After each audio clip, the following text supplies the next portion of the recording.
that is Congresswoman Ayanna Pressley.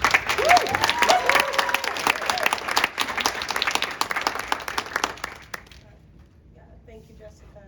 Thank you to the BTU and all our siblings in the labor movement, and thank you, Senator Warren, for being my indefatigable partner in good, taking on those righteous fights, and always staying at the table, being an innovative strategist. And I thank you for your leadership and your partnership, and all of you. First, I just want to take a moment just to acknowledge the fact that we are closer than ever before to seeing student debt canceled. And that has everything to do with the many who have been crushed by this debt and continue to be burdened by it, who have amplified and shared their stories. I certainly look forward to a day in our country where people do not have to relive their trauma in order to compel action by those in government. There's so many people burdened by the shame of this debt, and there's no shame in this debt. The only shame is that we have not moved with urgency to relieve you of it. And I do want to say, and picking up on some of the things that my sister colleague here offered, we know that canceling student debt does not address the root issue here, which is the affordability of college. Mm-hmm. And we are of the belief that public education is a public good, and we should invest in it as such. We need to expand Pell Grants. We need tuition-free college.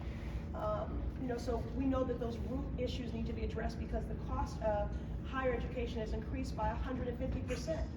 And so very often people will say to me, well, I paid off my loans, and so they should pay off theirs. Listen, I paid off my loans too, but I want better for my daughter and the next generation, and you should too.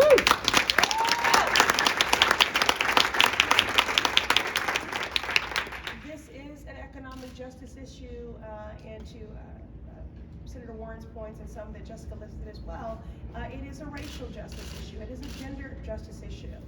And the reason that we are as close as we have ever been before to getting this done is because of all of you, because of our partners in the labor movement, we've been able to finally provide an accurate narrative as to who is burdened by this nearly $2 trillion crisis. When we first started championing student debt cancellation, the narrative was that this was marginal and who's impacted by this debt. The false and mischaracterized narrative that was pushed was that canceling student debt would only benefit white graduate students who went to affluent universities and, of course, institutions. And that is not true. This nearly $2 trillion crisis is universal in who it impacts. I have 76-year-olds in my district, the Massachusetts 7th, on fixed incomes, still paying on student loans, who fear that they will die still owing on these loans. And at this point, they owe more than they ever even borrowed. I have parents who are in their 60s who want to retire, who can't retire because they took out Parent Plus loans to send their babies to school, and now they can't retire. And of course, we have teachers who I've heard from burdened by the mental and psychological toll of this debt, who because of the cost of living in the city of Boston struggle to meet even their monthly minimums. And some of them have even battled suicide ideation and mental health challenges because of how burdensome this debt is and the chokehold it has on their lives. And of course, we have a whole generation who cannot purchase a home to build wealth, consider starting a business because of this crushing debt. And as I said on the racial justice component of this, because of policy violence, discriminatory and racist policies like redlining, which denied Black families' ability to build generational wealth, 85% of Black students have no choice but to take out loans to pursue higher education, and we are 5 times more likely to default on those loans. So again, this is an economic justice issue, it's a gender justice issue. 2/3 of this debt is carried by women. It is a racial justice issue, which is why we see the presidents of historically Black colleges and universities using ARPA funds to cancel student debt, to alleviate this burden. So they're outpacing us. And President Biden has the authority, unilaterally by executive action, the same authority that was used when he heeded our calls, thanks to the strength of this movement, to pause student loan payments 3 times during this pandemic. We know that that pause is about to end. In a matter of days, it will expire, and it will be consequential. We have seen during the pandemic that people have been able to use that money to remain safely housed. to use it towards other bills. Some people have become first-generation home buyers.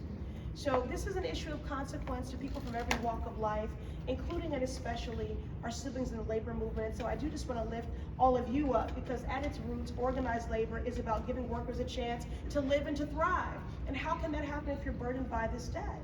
And this is what we do in the labor movement, right? We fight for the audacity. We have the audacity to fight for better wages, reasonable hours, safer working conditions, and that fight to ensure that we value our nation's worker as more than just the product of their labor, but as their full contributions to our communities. We're here in solidarity, not just because we value your labor, but because we give a damn about your lives.